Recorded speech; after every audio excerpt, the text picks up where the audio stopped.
ನಮಸ್ಕಾರ ಸ್ನೇಹಿತರೆ. ಇಂದು ಅಧಿಕ ಜ್ಯೇಷ್ಠ ಹುಣ್ಣಿಮೆ. ಅಧಿಕ ಜ್ಯೇಷ್ಠ ಹುಣ್ಣಿಮೆಯಂದು ಲಕ್ಷ್ಮೀ ಮಂತ್ರಗಳನ್ನು ಪಠಿಸುವುದರಿಂದ ಆರ್ಥಿಕ ಸಂಕಷ್ಟಗಳು ದೂರಾಗಿ ಮನೆಯಲ್ಲಿ ಧನ, ಧಾನ್ಯ ಮತ್ತು ಐಶ್ವರ್ಯವು ವೃದ್ಧಿಸುತ್ತದೆ. ಇದು ಸಂಪತ್ತು, ಅದೃಷ್ಟ ಮತ್ತು ಮನಸ್ಸಿಗೆ ಶಾಂತಿಯನ್ನು ತರುತ್ತದೆ. ಹುಣ್ಣಿಮೆಯಲ್ಲಿ ವಿಶೇಷವಾಗಿ ಶಕ್ತಿಯಿಂದ ಮಂತ್ರಗಳ ಪ್ರಭಾವವು ಹೆಚ್ಚಾಗುತ್ತದೆ. ಅದರಲ್ಲಿಯೂ ಹುಣ್ಣಿಮೆಯಂದು ಲಕ್ಷ್ಮಿಯನ್ನು ಒಲಿಸಿಕೊಳ್ಳಲು ವಿಶೇಷವಾದ ದಿನವೆಂದು ಪರಿಗಣಿಸಲಾಗುತ್ತದೆ. ಉತ್ತಮ ಬುದ್ಧಿ, ಜ್ಞಾನದ ಜೊತೆಗೆ ಆದಾಯದ ಮೂಲಗಳನ್ನು ಹೆಚ್ಚಿಸಲು ಇದು ಸಹಾಯ ಮಾಡುತ್ತದೆ. ಲಕ್ಷ್ಮಿಯ ಮಂತ್ರಗಳನ್ನು ನಮ್ಮ ಈ ವಿಡಿಯೋದಲ್ಲಿ ತಿಳಿಸಿದ್ದೇವೆ. ಪೂರ್ತಿಯಾಗಿ ಶ್ರದ್ಧಾ ಭಕ್ತಿಯಿಂದ ಲಕ್ಷ್ಮಿಯ ಮಂತ್ರಗಳನ್ನು ಪಠಿಸಿ ಅಥವಾ ಕೇಳಿ ಲಕ್ಷ್ಮೀ ದೇವಿಯ ಅನುಗ್ರಹವನ್ನು ಪಡೆಯಿರಿ. ಇದು ಹುಣ್ಣಿಮೆಗೆ ಅತ್ಯಂತ ಶಕ್ತಿಶಾಲಿ ಮಂತ್ರವಾಗಿದ್ದು ಉದ್ಯೋಗ ಮತ್ತು ವ್ಯವಹಾರದಲ್ಲಿ ಅಭಿವೃದ್ಧಿಯನ್ನು ತಂದುಕೊಡುತ್ತದೆ. ಬನ್ನಿ ಹಾಗಾದರೆ. ಓಂ ಜ್ಯೇಷ್ಠಾಯೈ ನಮಃ. ಓಂ ಶ್ರೀಂ ಹ್ರೀಂ ಕ್ಲೀಂ ಶ್ರೀಂ ಕಮಲವಾಸಿನ್ಯೈ ನಮಃ. ಓಂ ಜ್ಯೇಷ್ಠಾಯೈ ನಮಃ. ಓಂ ಶ್ರೀಂ ಹ್ರೀಂ ಕ್ಲೀಂ ಶ್ರೀಂ ಕಮಲವಾಸಿನ್ಯೈ ನಮಃ. ಓಂ ಜ್ಯೇಷ್ಠಾಯೈ ನಮಃ. ಓಂ ಶ್ರೀಂ ಹ್ರೀಂ ಕ್ಲೀಂ ಶ್ರೀಂ ಕಮಲವಾಸಿನ್ಯೈ ನಮಃ.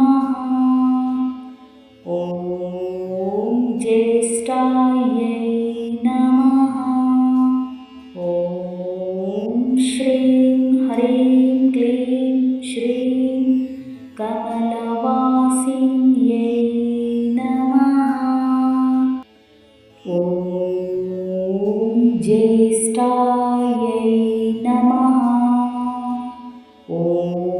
ಓಂ ಶ್ರೀಂ ಹ್ರೀಂ ಕ್ಲೀಂ ಶ್ರೀಂ ಕಮಲವಾಸಿನ್ಯೈ ನಮಃ. ಓಂ ಜ್ಯೇಷ್ಠಾಯೈ ನಮಃ. ಓಂ ಶ್ರೀಂ ಹ್ರೀಂ ಕ್ಲೀಂ ಶ್ರೀಂ ಕಮಲವಾಸಿನ್ಯೈ ನಮಃ. ಓಂ ಜ್ಯೇಷ್ಠಾಯೈ ನಮಃ. ಓಂ ಶ್ರೀಂ ಹ್ರೀಂ ಕ್ಲೀಂ ಶ್ರೀಂ ಕಮಲವಾಸಿನ್ಯೈ ನಮಃ. ಓಂ ಜ್ಯೇಷ್ಠಾಯೈ ನಮಃ. ಓಂ ಶ್ರೀಂ ಹ್ರೀಂ ಕ್ಲೀಂ ಶ್ರೀಂ ಕಮಲವಾಸಿನ್ಯೈ ನಮಃ. ಓಂ ಜ್ಯೇಷ್ಠಾಯೈ ನಮಃ. ಓಂ ಶ್ರೀಂ ಹ್ರೀಂ ಕ್ಲೀಂ ಶ್ರೀಂ ಕಮಲವಾಸಿನ್ಯೈ ನಮಃ. ಓಂ ಜ್ಯೇಷ್ಠಾಯೈ ನಮಃ. ಓಂ ಶ್ರೀಂ ಹ್ರೀಂ ಕ್ಲೀಂ ಶ್ರೀಂ ಕಮಲವಾಸಿನ್ಯೈ ನಮಃ. ಓಂ ಜ್ಯೇಷ್ಠಾಯೈ ನಮಃ. ಓಂ ಶ್ರೀಂ ಹ್ರೀಂ ಕ್ಲೀಂ ಶ್ರೀಂ ಕಮಲವಾಸಿನ್ಯೈ ನಮಃ. ಓಂ ಜ್ಯೇಷ್ಠಾಯೈ ನಮಃ. ಓಂ ಶ್ರೀಂ ಹ್ರೀಂ ಕ್ಲೀಂ ಶ್ರೀಂ ಕಮಲವಾಸಿನ್ಯೈ ನಮಃ.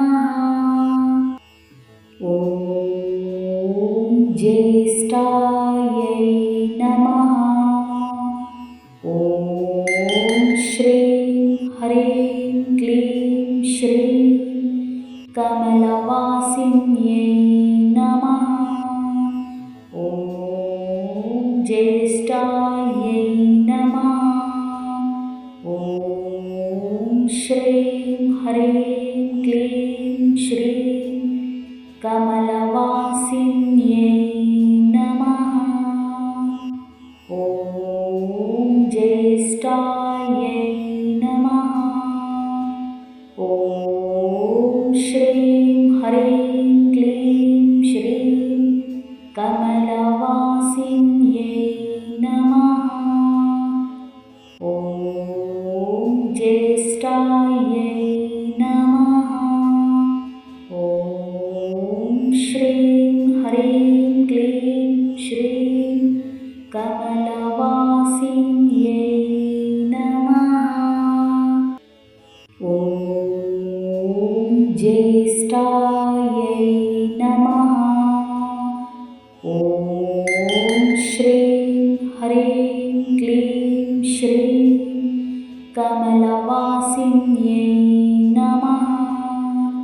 ॐ ज्येष्ठायै नमः। ॐ श्रीं ह्रीं क्लीं श्रीं कमलवासिन्यै नमः। ॐ ज्येष्ठायै नमः। ॐ श्रीं ह्रीं क्लीं श्रीं कमलवासिन्यै नमः। ॐ ज्येष्ठायै नमः। ॐ श्रीं ह्रीं क्लीं श्रीं कमलवासिन्यै नमः। ॐ ज्येष्ठायै नमः। ॐ श्रीं ह्रीं क्लीं श्रीं कमलवासिन्यै नमः। ॐ ज्येष्ठायै नमः। ॐ श्रीं ह्रीं क्लीं श्रीं कमलवासिन्यै नमः। ॐ ज्येष्ठायै नमः। ॐ श्रीं ह्रीं क्लीं श्रीं कमलवासिन्यै नमः। ॐ ज्येष्ठायै नमः। ॐ श्रीं ह्रीं क्लीं श्रीं कमलवासिन्यै नमः। ॐ ज्येष्ठायै नमः। ॐ श्रीं ह्रीं क्लीं श्रीं कमलवासिन्यै नमः। ॐ ज्येष्ठायै नमः। ॐ श्रीं ह्रीं क्लीं श्रीं कमलवासिन्यै नमः। ॐ ज्येष्ठायै नमः। ॐ श्रीं ह्रीं क्लीं श्रीं कमलवासिन्यै नमः। ॐ ज्येष्ठायै नमः। ॐ श्रीं ह्रीं क्लीं श्रीं कमलवासिन्यै नमः। ॐ ज्येष्ठायै नमः। ॐ श्रीं ह्रीं क्लीं श्रीं कमलवासिन्यै नमः। ॐ ज्येष्ठायै नमः। ॐ श्रीं ह्रीं क्लीं श्रीं कमलवासिन्यै नमः। ॐ ज्येष्ठायै नमः। ॐ श्रीं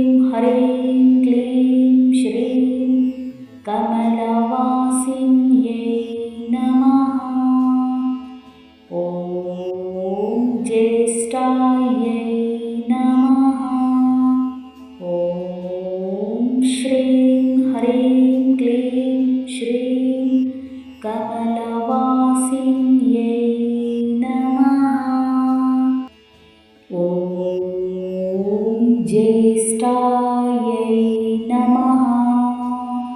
ॐ श्रीं ह्रीं क्लीं श्रीं कमलवासिन्यै नमः। ॐ ज्येष्ठायै नमः। ॐ श्रीं ह्रीं क्लीं श्रीं कमलवासिन्यै नमः। ॐ ज्येष्ठायै नमः। ॐ श्रीं ह्रीं क्लीं श्रीं कमलवासिन्यै नमः। ॐ ज्येष्ठायै नमः। ॐ श्रीं ह्रीं क्लीं श्रीं कमलवासिन्यै नमः। ॐ ज्येष्ठायै नमः।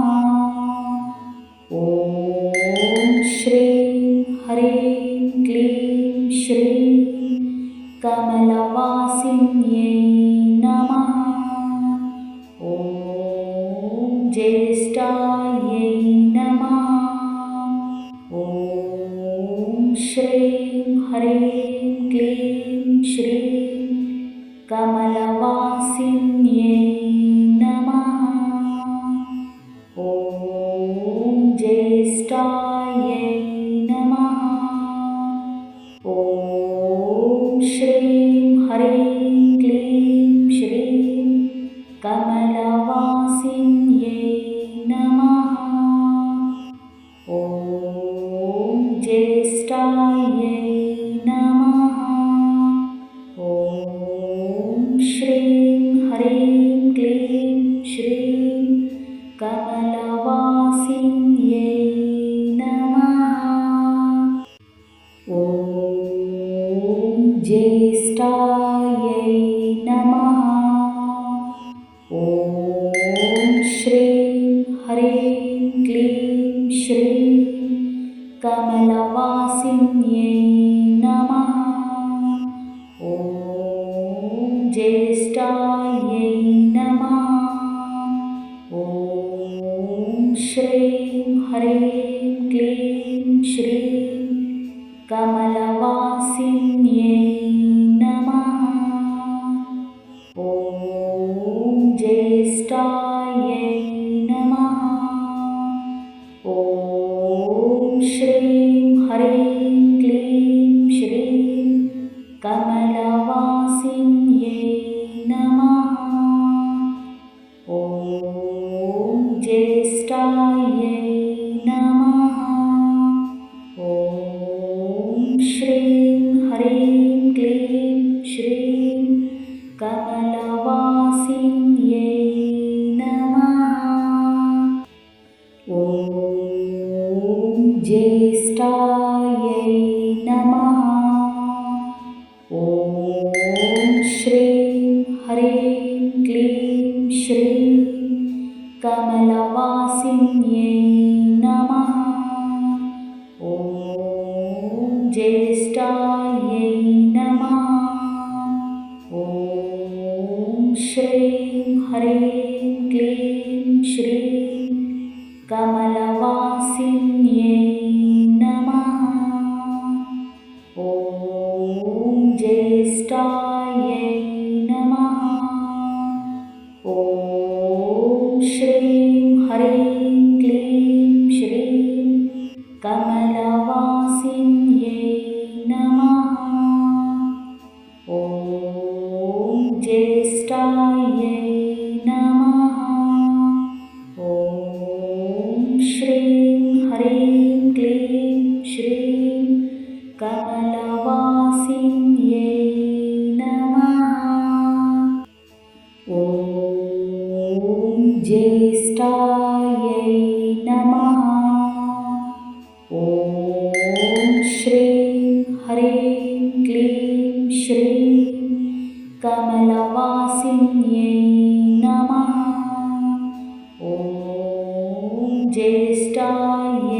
नमः।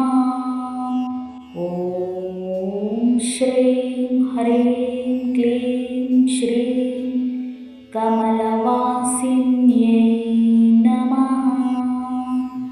ॐ ज्येष्ठायै नमः। ॐ श्रीं ह्रीं क्लीं श्रीं कमलवासिन्यै नमः। ॐ ज्येष्ठायै